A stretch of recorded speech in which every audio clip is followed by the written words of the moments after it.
The Tarsila do Amaral is mine, thought the Millionaire CEO, Marcos, at São Paulo's most exclusive art auction. His only competition seemed to be a poor-looking farmer with boots caked in mud, and Marcos laughed loudly, thinking the old man couldn't even afford the entrance fee. The bidding for the 10 million painting began. Marcos made his final bid, but the farmer raised his paddle. The gavel struck, furious at losing. Marcos rushed to see the name on the winner's check, and when he read it, it all sank in.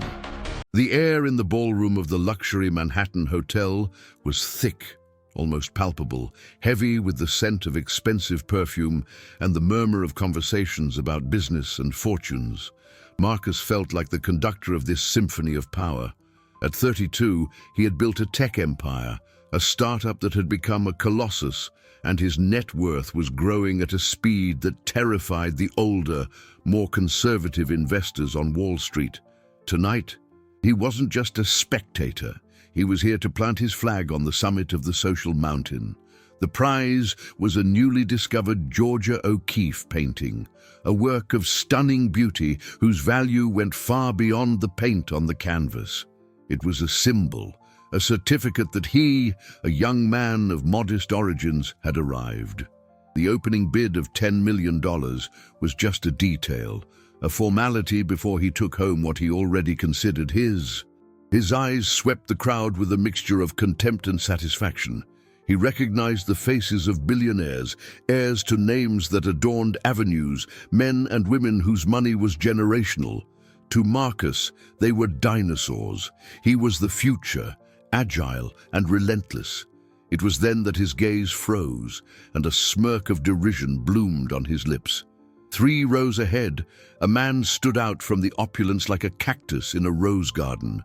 He wore simple clothes of a thick, untailored fabric, his face weathered by a lifetime outdoors, and his boots, unmistakable, were covered in a thin layer of red dust. Marcus leaned toward the woman beside him, a model in a shimmering dress. "How did they let one of those in?" he scoffed in a low voice, making sure only she could hear. "He probably thinks this is a cattle auction. He can barely afford the glass of champagne he's holding." The woman laughed, a delicate, rehearsed sound. The auctioneer took the stage, and a respectful silence fell over the room. The painting was unveiled, and a collective gasp echoed through the space. It was magnificent. Marcus felt his heart race. That piece would be the crown jewel of his penthouse. The bidding began. 10 million, the auctioneer announced in a powerful voice. Without hesitating, Marcus raised his paddle. Number 23. A grey-haired banker in the front row immediately countered 11 million. The battle was swift, a rapid exchange of blows that drove the price up. 12.5. Marcus felt the eyes on him, the admiration, the envy. It was exactly what he wanted. When the price hit 13 million, the banker hesitated and, with a slight nod, withdrew from the contest. Marcus smiled, the taste of victory already on his tongue. He had won.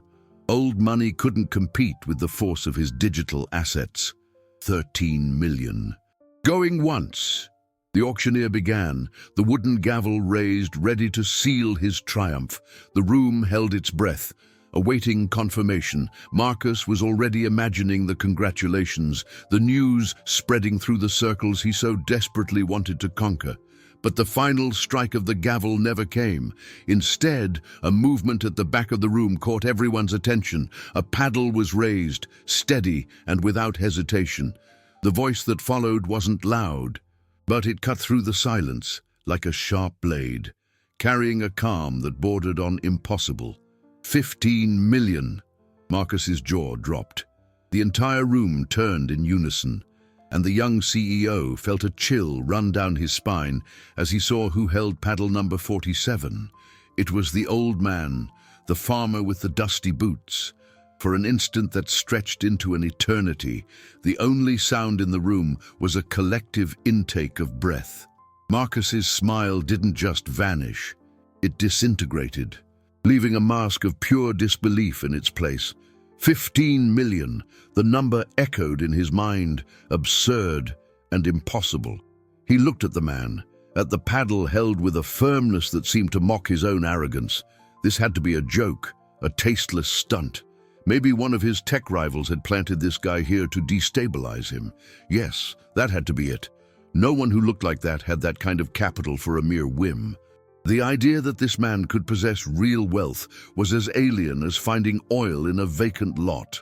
Marcus felt the blood rush to his face, a wave of heat fueled by fury and public humiliation. All the eyes that had previously gazed at him with admiration were now fixed on him, waiting for his reaction. He couldn't back down. To back down would be to admit defeat to a nobody. 16, he snarled, the word coming out lower and harsher than he intended. The number left his mouth before his brain could fully process the consequences. He was getting dangerously close to the limit of his available cash flow for such an investment. Most of his wealth was tied up in stocks and long-term assets, not liquid money to be spent at an auction. But pride was a cruel master, and right now it commanded every fiber of his being. The auctioneer, a seasoned professional, barely blinked. His eyes moved from Marcus to the back of the room, a glint of anticipation in his gaze. We have 16 million from the gentleman with paddle 23. 16 million, going once. He didn't need to finish. Before the sentence was complete, paddle 47 moved again. Not up, but to the side, an almost dismissive gesture. 20, said the old man, whose name was Jedediah, and this time the silence that followed was even deeper, heavier. The calm in his voice was unnerving. There was no hesitation, no frantic calculation that Marcus felt in his own mind. It was the voice of a man ordering a coffee, not offering a sum that would change the lives of most people in that room. 20 million. The word hung in the air and then fell on Marcus like an anvil. He went pale.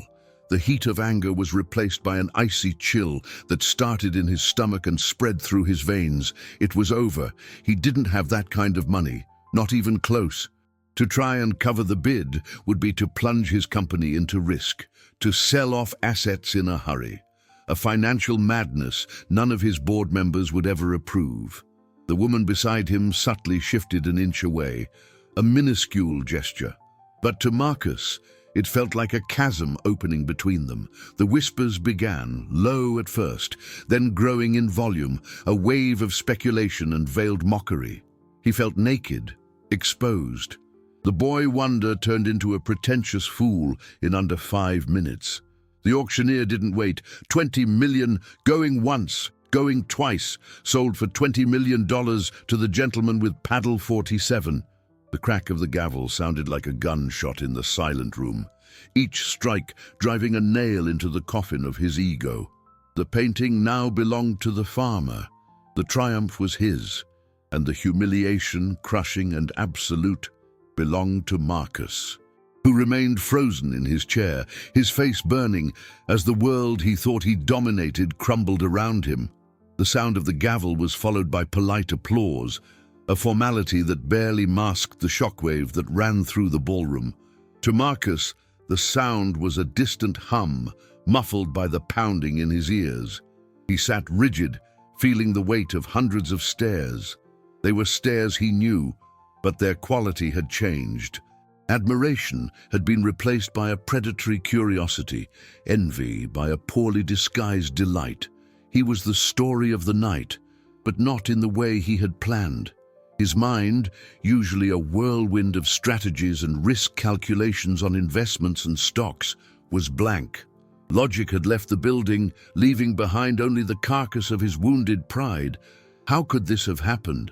He, who lived by analyzing data and predicting market moves, had been blindsided by a variable he hadn't even considered, an anonymous farmer with a buying power that defied reality. As the crowd began to stir, conversations resuming their usual volume, but now with a new central topic, Marcus saw the man with paddle 47 rise. Jedediah made no gesture of celebration. He simply stood up, adjusted the simple jacket over his broad shoulders, and began walking toward the payment area in the corner of the room. His walk was slow, unhurried. That of a man accustomed to long distances over earth, not the polished marble of a five-star hotel. Each steady step seemed a direct affront to Marcus's inner turmoil. The farmer's calm was salt in the open wound of his ego. Rage began to bubble up, hot and bitter, replacing the icy shock. Fraud. The word formed in his mind, a life raft in a sea of humiliation. It had to be a fraud. Nobody, absolutely nobody, showed up out of the blue with $20 million in cash for an art auction. Wealth of that level left a trail. It was in society columns, in wealth reports, on billionaire lists. This man was nowhere. He was a ghost, an impossibility. The conviction grew inside Marcus, fed by the desperation to rewrite the night's narrative. He hadn't been humiliated. He was about to unmask an imposter. It was his duty, his chance to turn the tables. The woman beside him, now pretending to be fascinated by something on her phone, became invisible to him. The entire world shrank to the marble corridor that separated his chair from the payment counter. With a sharp movement, he stood up. The chair scraped against the floor, the harsh sound cutting through nearby conversations and drawing eyes back to him. He didn't care. Let them look. In a few moments, they would see who he really was. Not the victim, but the hero who exposed the farce. He marched across the room, his jaw tight, his fists clenched. Each step was a declaration of war. He passed tables where familiar faces watched him with a mix of pity and amusement. He ignored them. His target was the man with the dusty boots, who now stood with his back to him, speaking calmly with the auctioneer. Marcus didn't slow his pace. The fury gave him a terrible clarity, an absolute focus. He didn't plan his words. They just erupted, loud and laced with contempt. The moment he stopped abruptly behind the farmer, ensuring everyone around could hear his accusation. "Who the hell is this guy? I want to see the check. There's no way he can pay for this. It's a fraud." The accusation hung in the air, sharp as a shard of glass, and silence fell over that part of the room once more, this time charged with an explosive tension. If the previous silence had been heavy, the one following Marcus's accusation was dense and cutting. The word fraud was suspended in the air, an offense so vulgar in this environment of calculated wealth, it felt like sacrilege. The auctioneer, a man with graying temples and an impeccable posture named Mr. Caldwell, did not lose his composure. His eyes, however, grew as hard as polished steel. He glanced at Marcus for a brief second, and in that look was a silent reprimand. The kind a master of ceremonies would give a guest who had shattered a priceless crystal glass. Everyone's attention was now fixed on this little drama, far more interesting than any work of art. Jedediah, who had been facing away, turned slowly. He didn't turn to confront Marcus. Instead, his body moved with an economy of motion, his calm, clear eyes fixing on the auctioneer, completely ignoring the young CEO seething with rage less than 3 feet away.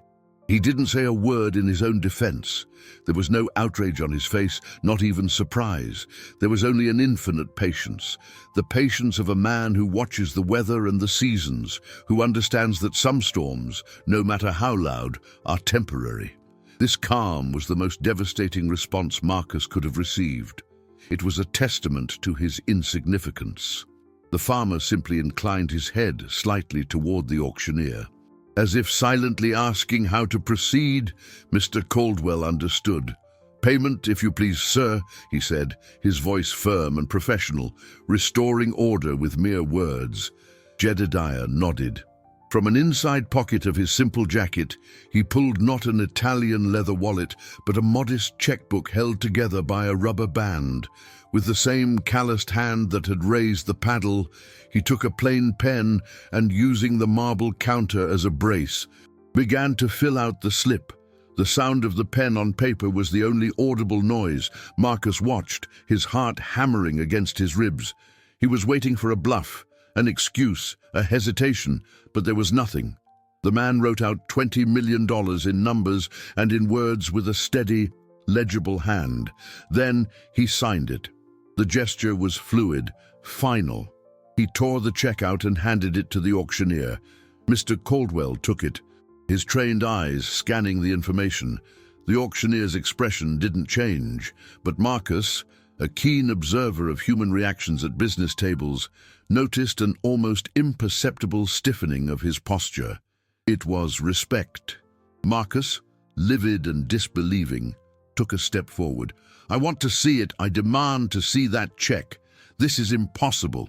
The auctioneer, maintaining his calm, simply gestured to the check the farmer had just signed, now lying on the table. "The transaction is perfectly legitimate, sir." Marcus leaned in, his eyes burning with fury. He needed to find the flaw, the proof he was right, and then he saw it. The signature was not an illegible scrawl. It was there, clear as day, Jedediah Stone. The name hit Marcus with the force of a punch to the gut. The air left his lungs. No, it couldn't be. Jedediah Stone wasn't just any name.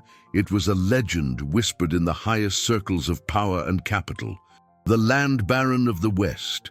A man whose fortune wasn't measured in volatile stocks or Bitcoin, but in land, millions of acres of productive land, a reclusive billionaire whose net worth was a mystery, but one everyone knew to be vast, solid, and unshakable. Marcus felt the floor disappear from under his feet. The man he had humiliated wasn't some lost hick. He was one of the richest and most powerful men in the country. And in that exact moment of devastating epiphany, Jedediah Stone picked up his receipt, turned, and stopped right in front of him, his sun-weathered face impassive, his eyes locked on his. Marcus's world contracted to the space of Jedediah Stone's eyes. They were eyes that had seen sunrises over endless plains, that could distinguish the health of a crop from 100 yards away, and they contained no anger, no contempt, not even the satisfaction of victory. In them was something far deeper and more unsettling, a kind of quiet curiosity, the same curiosity a geologist might have when examining a peculiar rock. Marcus felt small, transparent. All his arrogance, the confidence built on algorithms and investment rounds, evaporated under that gaze. He was the peculiar rock, and he was being weighed, measured, and, he felt with a terrible certainty, found wanting. The silence stretched, becoming a thin, taut membrane. Marcus wanted to speak, to apologize, to back away, but his throat was tight, the words trapped behind a wall of shame. Jedediah Stone, the land baron, raised his hand. It wasn't a threatening gesture, but slow and deliberate. Marcus instinctively took a step back, a move that didn't go unnoticed by the closest observers. The hand landed on his shoulder, the broad, calloused palm covering the expensive fabric of his tailored suit. The touch was firm, surprisingly heavy, a physical reminder of the world of manual labor from which this man came. To Marcus, it felt like the weight of the land itself, anchoring him to the site of his greatest humiliation. And then the reclusive billionaire spoke. His voice, the same one that had calmly offered 20 million, was low, almost a whisper, but every word was perfectly audible in the silence that surrounded them. "Nice painting, son," he said. The word son came from his mouth not as an insult, but as a simple statement of fact, underscoring the chasm of age and experience between them. Jedediah gave Marcus's shoulder a light pat, an almost paternal gesture, yet one that carried the weight of an unforgettable lesson. Then he added the sentence that would sear the night into Marcus's memory forever. "It'll look great on the wall of my barn, right over where I keep my muddy boots." With that, he removed his hand, and Trey, without a second glance, continued on his way, crossing the ballroom and disappearing through the main doors. He didn't look back. He didn't need to. The image he left behind was more powerful than any speech. A $20 million painting, a masterpiece of American art, hanging in a barn. It was a statement of power so absolute, so dismissive of the ostentation that defined Marcus's world, that it amounted to an annihilation. Marcus's money bought luxury to impress. Jedediah's money bought whatever he wanted, for whatever purpose he wanted, without a care for anyone's opinion. Marcus stood paralyzed, his shoulder still tingling where the farmer's hand had rested. The whispers around him were now a roar, but he didn't hear the words. He could only see the scene in his mind: the barn, the muddy boots, and the Georgia O'Keeffe serving as decoration. The taunt he had directed at the man earlier came back to haunt him, magnified 1,000 times. He probably thinks this is a cattle auction. The irony was crushing. He, the tech visionary, the master of new money, had just been treated like a noisy calf by a true titan. The woman in the shimmering dress approached, touching his arm with her fingertips. "Marcus, are you okay?" He turned to her, but her face was that of a stranger. The world he inhabited, the world of appearances and status, suddenly seemed fragile, fake, a soap bubble that had just burst. He felt hollow, drained of all his self-confidence. For the first time in years, he had no idea what to do next. The night that was meant to be his coronation had turned into a public relations nightmare. In the days that followed, the story of the auction spread like wildfire through the financial and social circles of New York. It was no longer about the sale of a rare painting, it was about the public humiliation of Marcus Thorne. Society columnists, who once praised him as a prodigy, now recounted the episode with sadistic glee, painting him as an arrogant new money type who got a lesson from an old-school land baron. The story of the barn and the muddy boots became the punchline, an anecdote repeated at dinner parties and board meetings, always followed by muffled laughter. Marcus's name, once synonymous with meteoric success, was now attached to a monumental gaffe. His partners and investors said nothing directly, but he could feel the shift in the atmosphere. Calls were returned a little less enthusiastically. Emails took a bit longer to be answered. Trust, the most valuable currency in the world of high finance, had been shaken. He tried to ignore it. He buried himself in work, demanding profitability reports, analyzing cash flow, seeking new investment opportunities with a ferocity that bordered on desperation. But the image of Jedediah Stone wouldn't leave his head.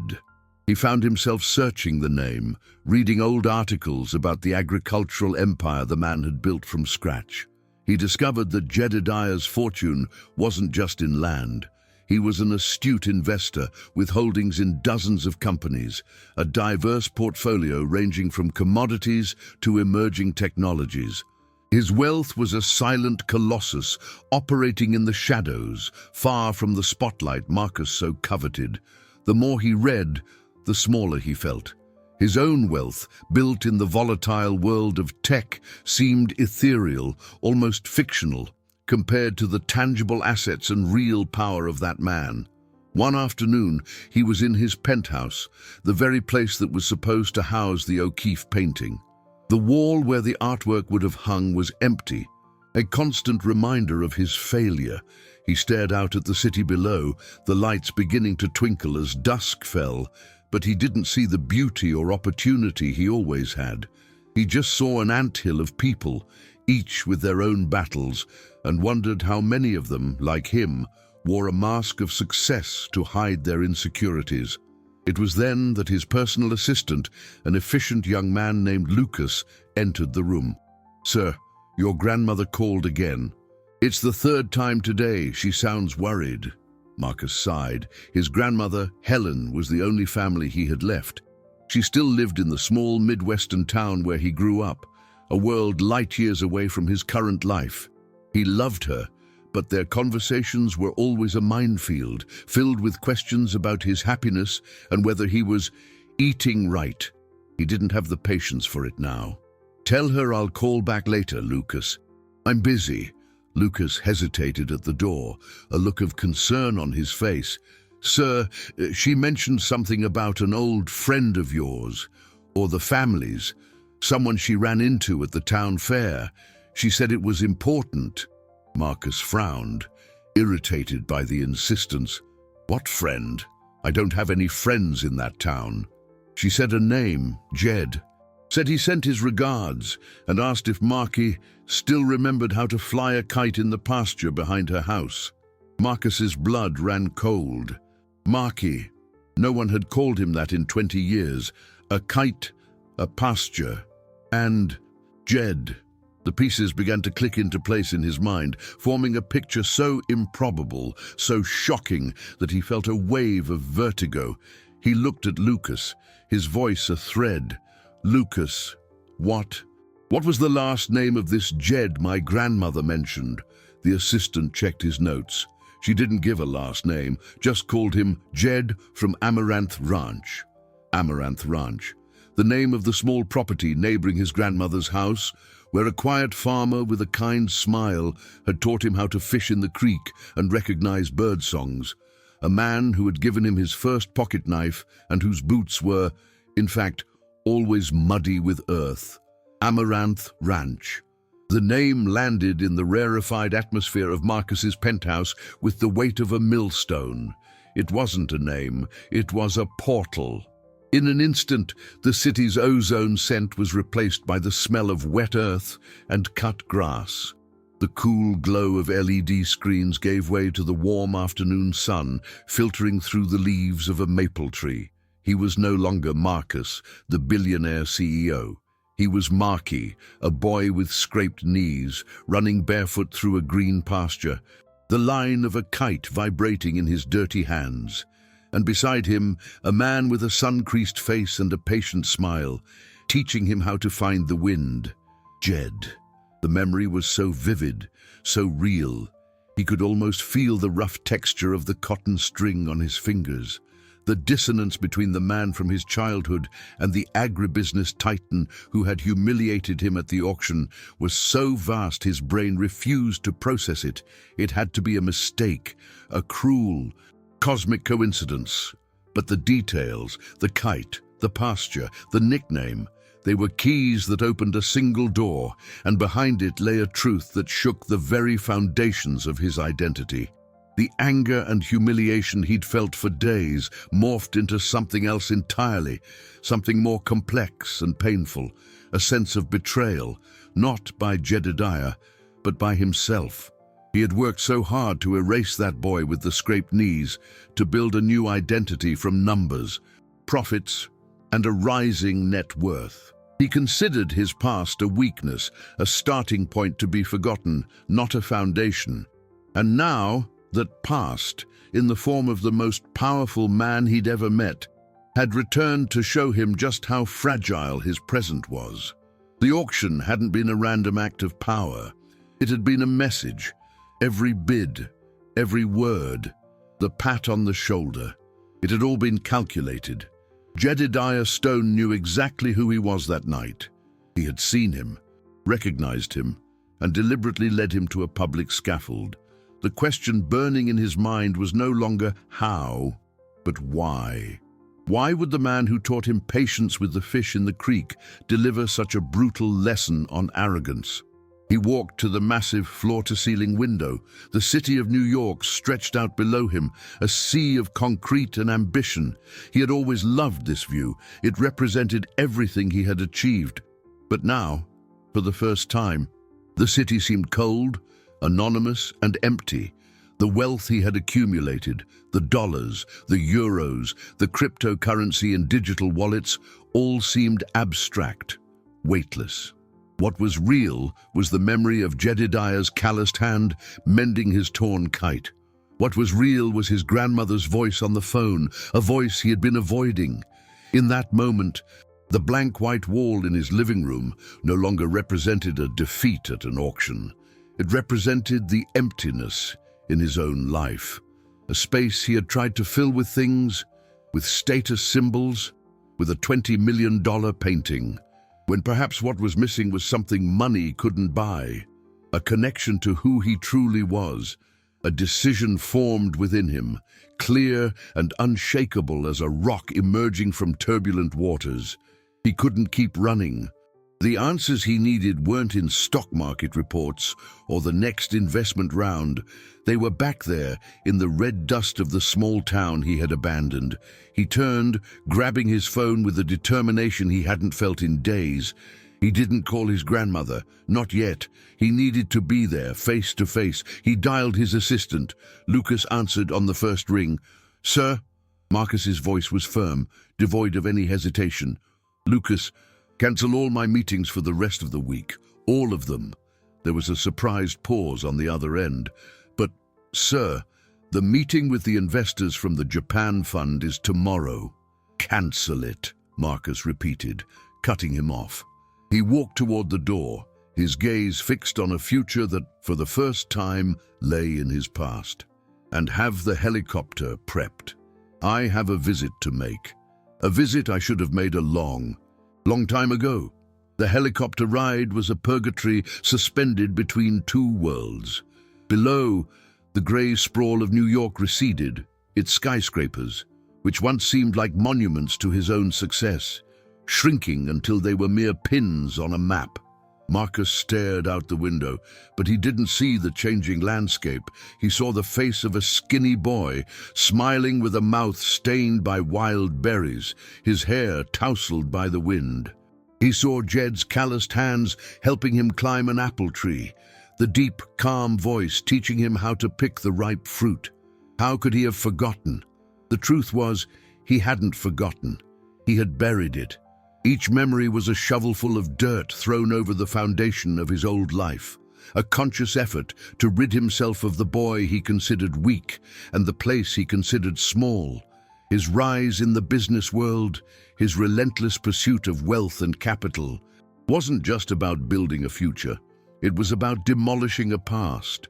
The helicopter began its descent, and green became the dominant color, a patchwork of pastures, croplands, and riverside woods. The pilot landed on an abandoned high school football field at the edge of town, the only flat, open space large enough. The whining down of the rotors gave way to a silence that buzzed in his ears. It was the sound of wind in the trees, the distant crow of a rooster, the hum of insects.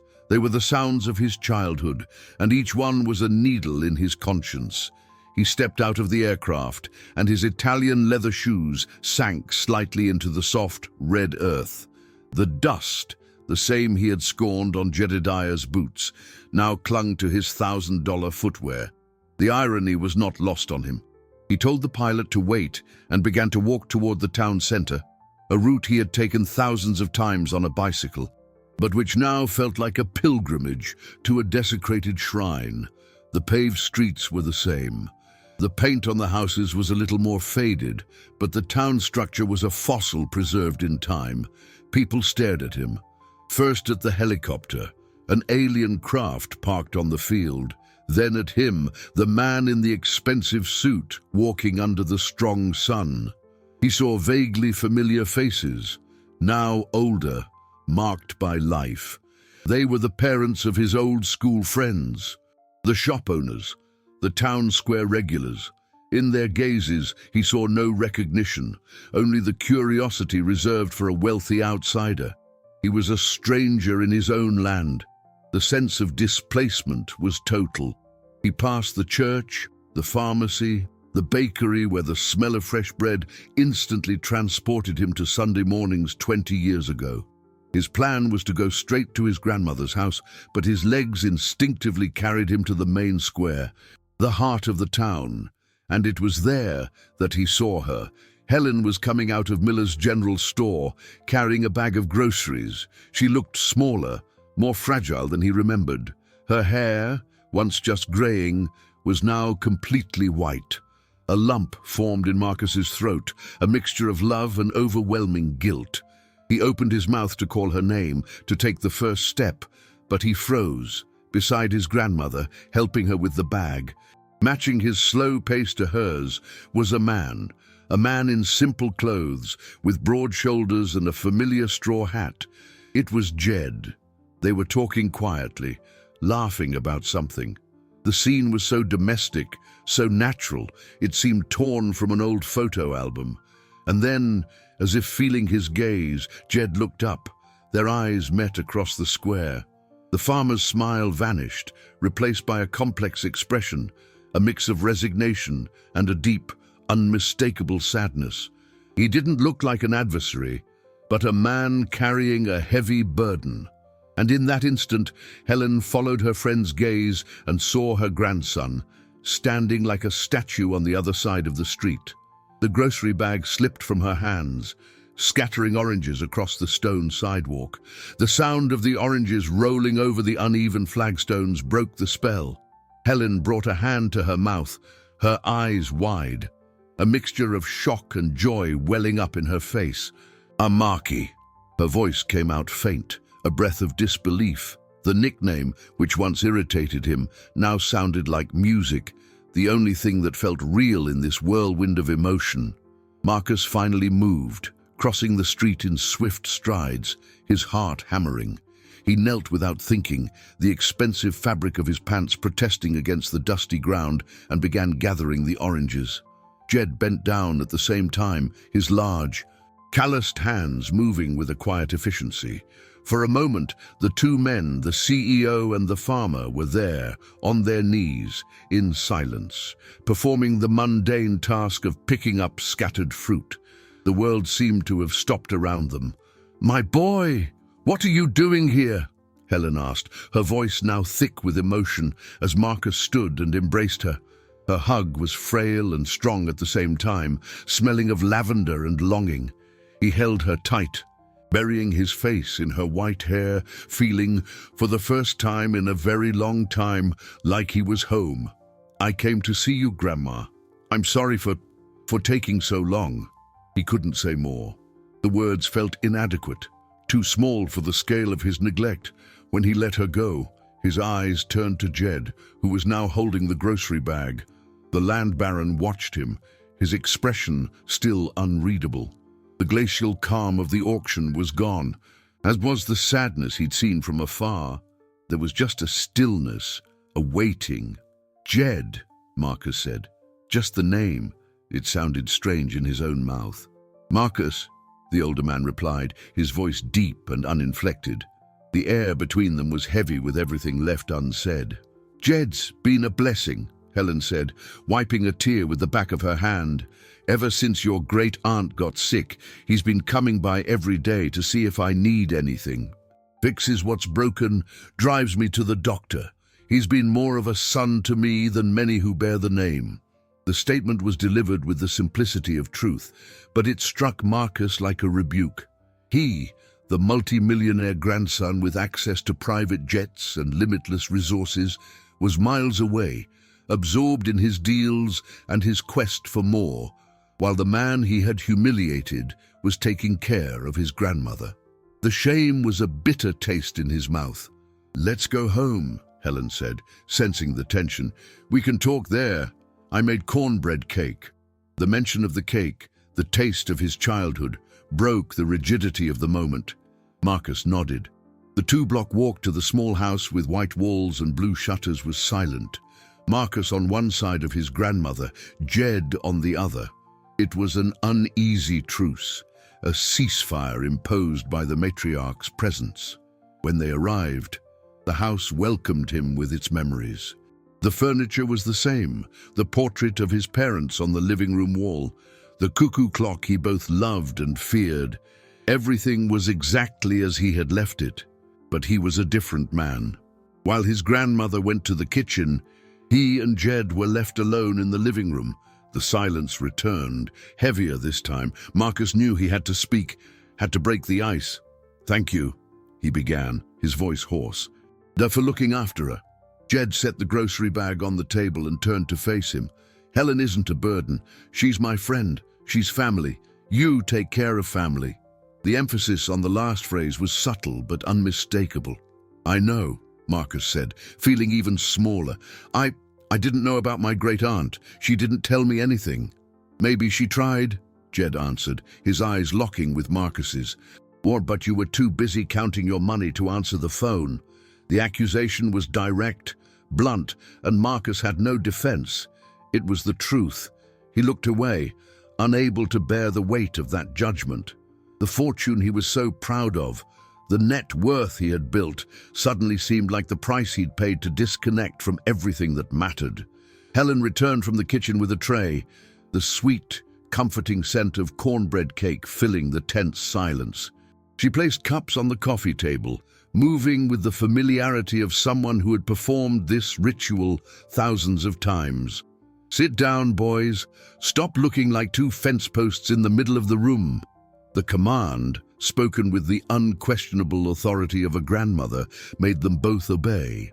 Marcus sat on the floral sofa, the same one where he used to nap on hot summer afternoons. Jed took a wooden rocking chair, which creaked softly under his weight. For a few minutes, the only sound was tea being poured and the clink of spoons against porcelain. It was a scene of peaceful domesticity, but the undercurrent of conflict was as palpable as the heat rising from the cups. "So," Helen began, looking from one to the other with eyes that missed nothing, "a little bird landed on my windowsill and told me a curious story. A story about an auction in New York, a famous painting, and two men I know behaving like fighting roosters."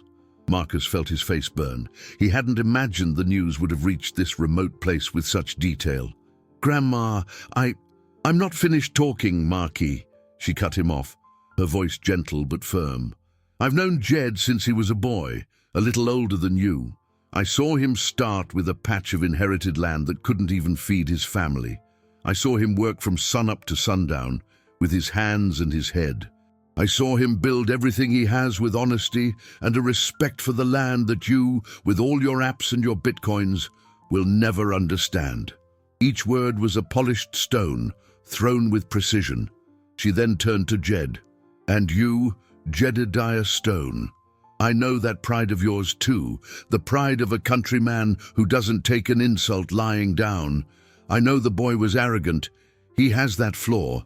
This need to prove something that even he doesn't know what it is. But to humiliate him like that, in front of everyone, that wasn't teaching a lesson. That had the taste of revenge." Jed stopped rocking.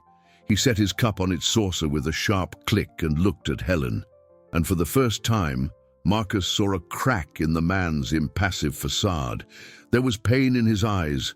"Helen," he began, his voice deep and weary, "you don't know what I felt when I saw him. I recognized him instantly. The same face, only harder, the same eyes, only without the light in them. And then I heard him, mocking me, my clothes, my work, everything I am. And in his mockery, I didn't just see an arrogant young man.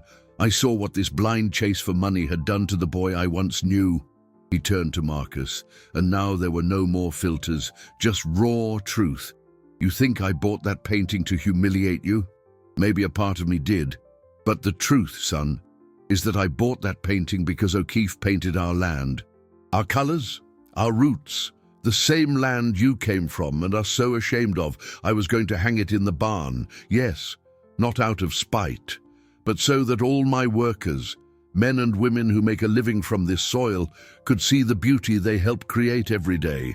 It was an investment in their souls, not in my wall." The revelation disarmed Marcus completely. The story of the barn, which he had interpreted as the height of contempt, was in fact an act of profound meaning.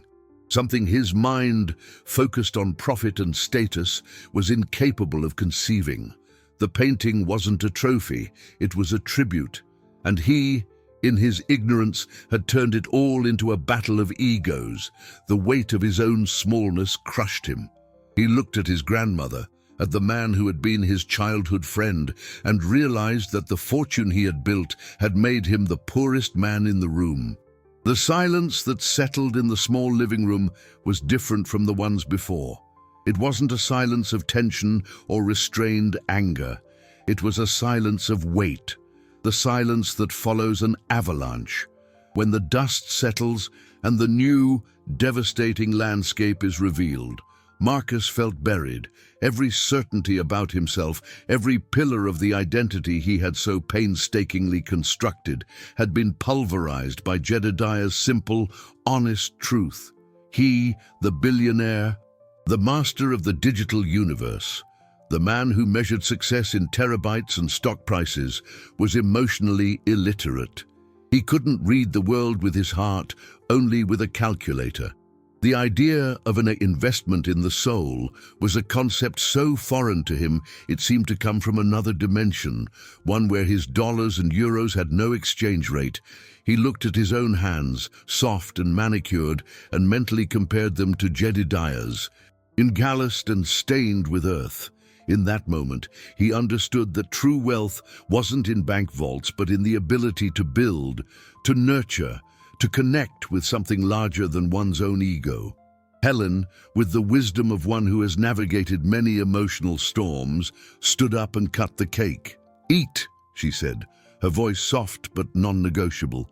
"There's no pain in the world that doesn't get a little smaller with a piece of cornbread cake and a quiet moment." She handed a plate to Marcus and another to Jed. The simple gesture was a balm, a return to normalcy that allowed Marcus to breathe. He picked up his fork but didn't eat. He just stared at the cake, yellow and warm like the sun of his childhood. This house, this woman, this man, this was his true inheritance. A treasure he had scorned and traded for a mountain of cold, lonely gold. He raised his eyes, first to his grandmother, then to Jed. The arrogance had drained away, leaving only raw vulnerability. His voice cracked. He cleared his throat and tried again. "I'm sorry, not for the painting, not for the auction. I'm sorry for who I became. I spent so much time focused on the ROI of my assets that I forgot the value of everything else." Jedediah listened in silence, his face impassive. But Marcus noticed the rigidity in his shoulders had lessened. He ate a piece of cake slowly, thoughtfully. After a long moment, he set down his fork and looked at Marcus. There was no condemnation in his eyes, but no absolution either. There was a challenge. "Words are easy, son. The wind carries them away," he said, his voice deep. "You've built a castle of numbers. You live up there, looking down at the world through spreadsheets. You talk about cash flow, profit, net worth, but you have no idea what those words really mean down here on the ground." He stood up, the slow, deliberate movement of a man whose body is accustomed to the rhythm of nature. He walked to the door, as if he were simply going to leave, letting Marcus stew in his own misery. He stopped in the doorway, the late afternoon light framing his silhouette. He turned back, and the challenge in his eyes became a concrete proposal, an invitation to cross a chasm. "You really want to understand? Then tomorrow, at sunrise, be at Amaranth Ranch. But don't come in that suit and those city shoes. Come in clothes you're not afraid to get dirty. I'm going to show you what real assets look like." Marcus barely slept that night. The floral sofa, which had once seemed a safe harbor, became a sea of turbulent thoughts. Jedediah's words echoed in his mind, deconstructing the architecture of his life, brick by brick. The farmer's offer wasn't just a challenge, it was a lifeline, a chance to find his way back from a self-imposed exile. Before the first ray of sun touched the sky, he was on his feet. In the back of an old wardrobe in what had been his mother's room, he found what he needed: a pair of worn jeans and a faded cotton t-shirt. Relics of a life he thought he had outgrown. Putting on those clothes was an act of humility. He looked at himself in the time-stained mirror and saw not the multi-millionaire CEO, but an echo of the boy who had left this town years ago. He left the house in silence, letting his grandmother sleep, and walked through the sleeping streets as the sky was painted in shades of pink and orange. The morning air was cool and clean, and every step on the dirt road leading to Amaranth Ranch was a step away from the man he had been and toward the man he needed to become. Jed was already waiting for him at the gate. He didn't say good morning. He just nodded and handed him a shovel. The wooden handle was smooth from use, and the metal blade, sharp and clean, reflected the rising sun. In silence, Jed led him through a dew-covered field to a clearing overlooking the valley. There, on the ground, was a small, partially dug hole, and beside it, the sapling of a tree, its roots wrapped in burlap. "This is your work," Jed said, his voice as calm as the morning. "Finish digging the hole, 3 feet wide, 3 feet deep." And then he sat on a nearby log and watched. The first few shovelfuls of earth were a shock.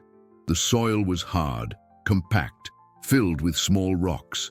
The work was brutally physical. Within minutes, Marcus was sweating.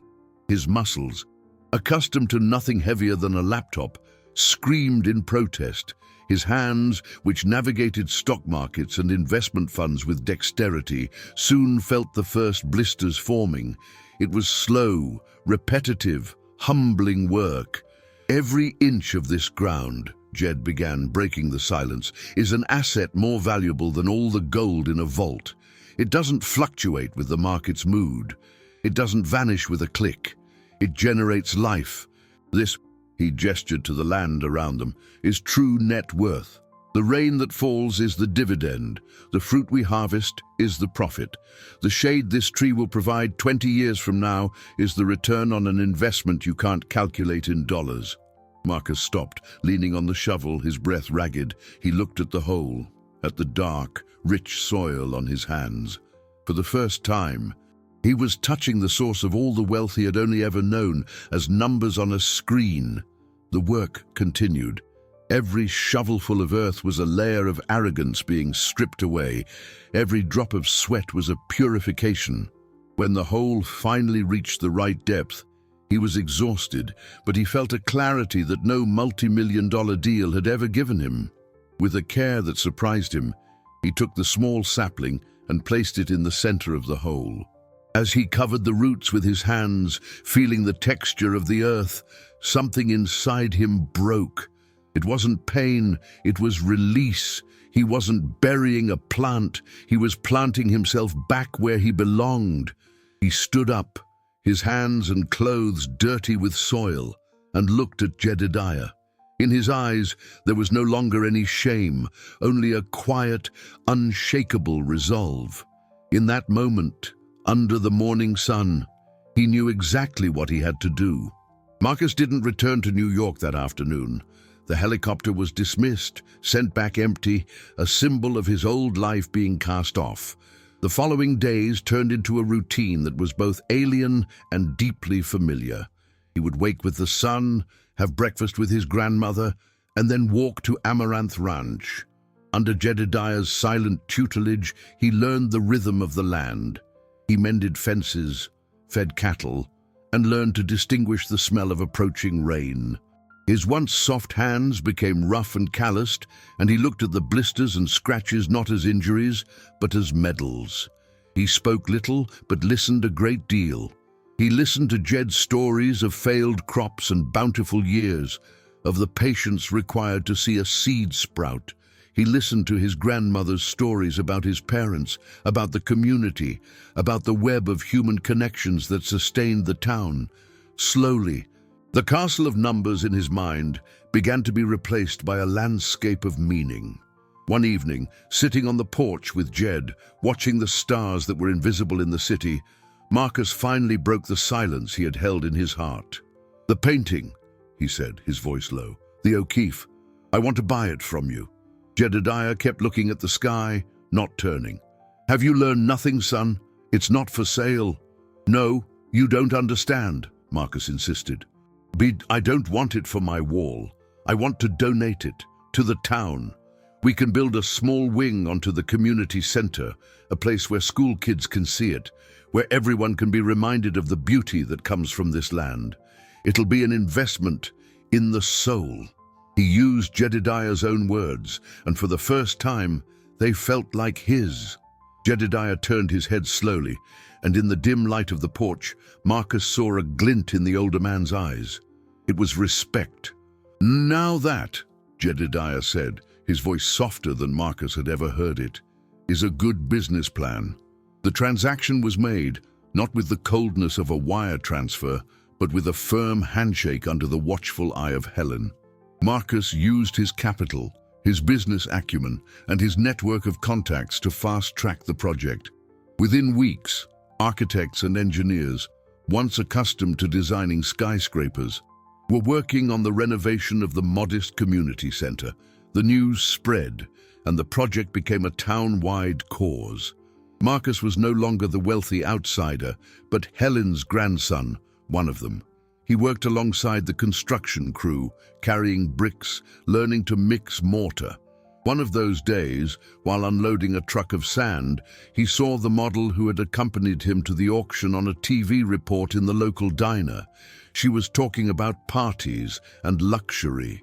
Her world now seemed so distant, so irrelevant. It was like watching a film in a foreign language.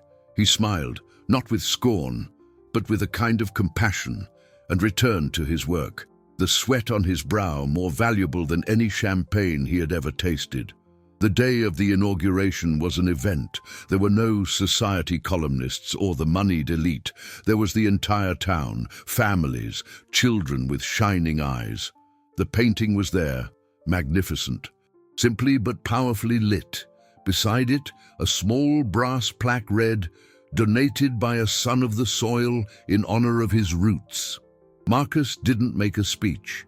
He stood in the back, beside his grandmother and Jedediah. He didn't need the spotlight. His reward was in the murmur of awe from the crowd, in the wonder in a child's eyes seeing those colors for the first time. He had finally made an investment with an infinite return, one that couldn't be measured in money, but in connection, community, and belonging. A few months passed.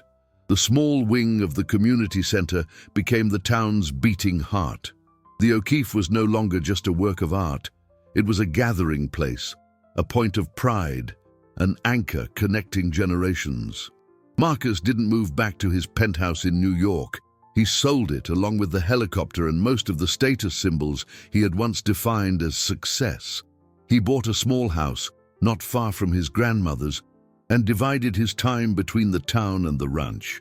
He didn't abandon his tech company. Instead, he transformed it. He created a foundation to promote digital inclusion in rural areas, starting with his own town. He opened a small local office, creating jobs and bringing a new kind of business to the region, one that respected and integrated with the rhythm of life there. He discovered that true innovation wasn't creating the next billion-dollar app, but building bridges between different worlds. His relationship with Jedediah deepened into a solid friendship, forged in mutual respect. They no longer spoke of the auction. They didn't need to. Their understanding lay in the way they worked side by side, mending a gate, or in the comfortable silence as they watched the sunset from the porch. One afternoon, they stood before the tree Marcus had planted on his first day of work at the ranch. The small sapling had grown, its leaves green and strong, reaching for the sun. "Look at that," Jedediah said with a rare smile. "Your interest is starting to compound." Marcus smiled back. "It's the best investment I ever made. The returns are guaranteed, and the dividends are paid daily." He now understood the language of the land, the economy of nature, where wealth was measured in growth, life, shade, and fruit. He was still a businessman, a multi-millionaire whose dollar fortune continued to grow, but his concept of net worth had expanded. His greatest assets were no longer on the stock exchange or in crypto wallets. They were in these acres of land, in his grandmother's smile, in the health of his community. He started visiting Helen every day, not out of obligation, but from a genuine desire to hear her stories, to absorb her wisdom. During one of these visits, she held his face in her hands, her eyes moist. "Now I see the boy I raised," she said, "the good boy, with the good heart. He was just a little lost, covered in a dust that wasn't from our soil." Marcus felt a lump in his throat. He no longer needed to prove his worth to the world. The approval he had truly been seeking had always been there, in those loving eyes. He had traveled the world, amassed a fortune, built an empire, only to discover that the most valuable treasure he could ever possess was in the small house where he grew up. The journey had been long and painful, but overcoming it had led him back home, not just to the place, but to himself. He finally understood that true power lay not in how much money you have, but in how you use it to enrich the lives of others. He looked out at the horizon, where the sun was beginning to set, painting the sky with the same vibrant colors as the O'Keeffe painting.